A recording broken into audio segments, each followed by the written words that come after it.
And in fact, the Tom Brady that we'd seen, who made no-name receivers and a bunch of guys look spectacular throughout his career, was no longer there. He was missing guys every way you could miss a guy last year. And in a game they needed to win against Miami to get that first-round bye, they lost, and then they lost in the playoffs. And I know he didn't have weapons, but many times Tom Brady didn't have weapons, and he turned them into weapons, right? Because he was the weapon in the second half of his career, especially, when he became truly like the greatest of all time, right? That hasn't been him recently. Now, we all knew what was going to happen when he went to Tampa this year.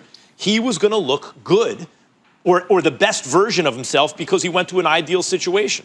He went to a situation with receivers everywhere, and then he brought Gronk, and now he's getting AB. A defense that was already excellent and seems to have improved, and a team where with Jameis Winston, who threw 30 interceptions for 112 points to the other team. With Jameis Winston, they won 9 games. If you just take Jameis Winston out and put in a quarterback that throws 15 interceptions, they probably win at least 9 games instead of the 7, right? And if you put in a guy a little better than that, that's a double-digit win team. I agree Brady's looked good, especially recently as the season has worn on. There's no question, better than I anticipated he'd look on some of these throws. His circumstances have a lot to do with it. If you put Jimmy Garoppolo or Teddy Bridgewater, for example, quarterbacks whose talent isn't jumping out at anyone, but they're good, right? They can play. On a team like this, what do you think the record would be? Would it be appreciably different? Would we think much different, or forget about how we think about them? What would the results have been? That's my point. Brady is in a perfect situation, and to his credit, he is making the most of it. I passed my time to Ryan Clark. You yield your time. I'm not from LSU. I meant what I said when I said it early in the show. I will not entertain any drivel from Max Kellerman about Tom Brady. That's fine. I win. You haven't won. You lost for the last 4 years. I win. It's pathetic that he's making this argument. I'm upset at you, Molly, for not holding him to the carpet even harder. I think you've been entirely too kind to Max Kellerman. He has embarrassed himself for 4.5 years talking about Tom Brady and is going to sit up here with a straight face like, oh, you know, I was wrong yesterday, or I was wrong last month. He's been wrong for 4.5 years. 3 straight Super Bowls. Okay, it's Tom Brady the last 2 seasons was clearly not the same as 2 seasons before that. Once again, can't take it. I thought you were done talking about it. The city of Boston. I told you weren't. Please. I'm going to ask the city of Boston a favor. Do it for me. I'm done talking with him about it. The city of Boston, you have the clips. You have the footage. You saw how he is. You see how hypocritical he's being now. Ryan Clark, take it away. I ain't talking about Tom Brady with Max no more. I'm not doing it. After you just talked about Tom Brady with Max. I would say this, Max, you got him to talk about it again. No, Max. So you did at least win in that case, but you can't win with this Tom Brady argument.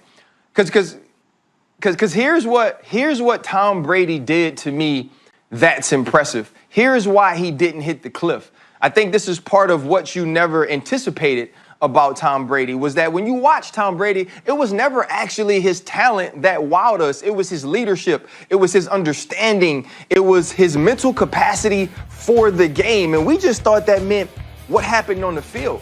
But you don't get to work under Bill Belichick for 2 decades and not pick up on something. What he picked up on was leaving before it's actually over, letting go of things before they run out of time, whether it's Seymour, Malloy, Wilfork, Law, all of these guys who we look at and we say, you know what, these are our lifelong patriots. These are guys who are going to be in the Ring of Honor. Sometimes he lets them go a little bit before their time is up. And Bill Belichick's always smart about that. But this time, Brady flipped it on him. Brady saw what was coming. Brady understood what he needed, and maybe he wasn't that quarterback that could just take anybody and take him to the Super Bowl anymore. But he was good enough to win 12 games with that crew last year, even though it declined at the end. He said, you know what? But if I get in the right position, I'm on this TB12. I'm taking the right supplements. I'm doing the right things. I get in the right spot. I can make these plays. So he leaves for Tampa Bay. And what he's shown us at Tampa Bay is not only can he still be a great quarterback, he's actually showing us he's a better GM than Bill Belichick is. Because look, he got Gronk to come out of retirement, and they signed him. He's getting AB to come back, and he's going to be there in week 9. He got Leonard Fournette once he was released from the Jacksonville Jaguars to come to Tampa Bay. So not only was he smart enough to cut bait when he needed to cut bait from New England, he's also been better at assembling a team of weapons for himself. And what Tom Brady is showing us now is that when they protect him, because even week 1 in the loss against the Saints, there was the bad throw that was intercepted by Janoris Jenkins for a touchdown, but there were deep throws down the field that were negated by pass interferences. And I thought to myself, oh, Tom Brady still has it. And then we see him play against the Chicago Bears, and rightfully so. We were on him about that mistake. There was pressure on him, and he didn't seem great. But that's what quarterbacks do. When Tom Brady gets protection, and when he has a full complement, Chris Godwin, Mike Evans, Rob Gronkowski, Leonard Fournette, Scotty Miller, that he's still one of the top quarterbacks in this league. And maybe they are 5-2 with Garoppolo, or maybe they are 5-2 with Teddy Bridgewater. But neither one of their teams are 5-2, and neither one of those guys are playing as high-level football as Tom Brady. This isn't just a this year thing. That's going to be a next year thing, too. So you're going to have this conversation for a long time. I agree with that analysis. What Tom Brady is doing, let me first explain the Cliff prediction, because I heard this with first Brett Favre and then Peyton Manning. Brett Favre, when he was 40 years old, went 12-4, passed for over 4,000 yards when that meant something, threw 33 touchdowns to 7 interceptions, which for him especially was really good. And I heard he could play till he's 45. He's the greatest of all time. 41, he was done. Played one more season, but he was done. 38 years old, Peyton Manning, coming off 55 touchdowns the year before, threw 4,700 yards, 39 touchdowns. Also, like Favre, went 12-4, and I was hearing he could play until he's 45. He's the greatest of all time, and he's done the next season. Won the Super Bowl, but he was finished as a quarterback. You know, he and Osweiler in and out of the, depending on, but Peyton Manning was the Super Bowl winning quarterback, but he was done. So that was the cliff. Right around that age, 40 years old, certainly 41, 42, it was over. I just looked at the actuary tables, basically, right?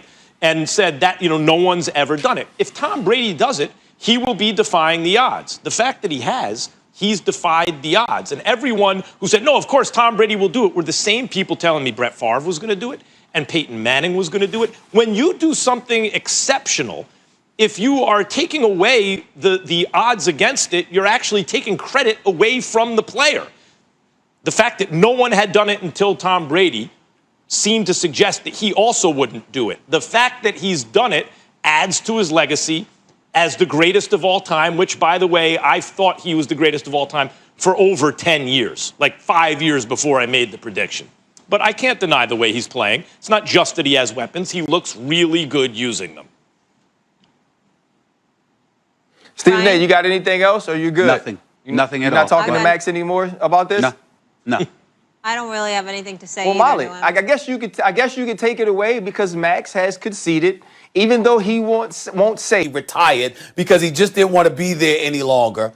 The fact that he signed with the Tampa Bay Buccaneers, who were loaded with weapons, that was the moment he showed you he needed to leave New England, because it wasn't just about being there and being the quarterback. It was about having fun playing the quarterback position because of the people that you have available to throw the football to. That's the difference. That's what I say about it.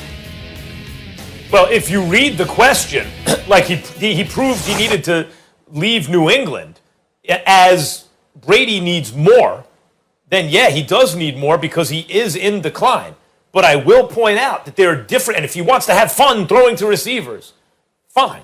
But I will point out there are different ways to lead a team and to quarterback a team and to get to the promised land.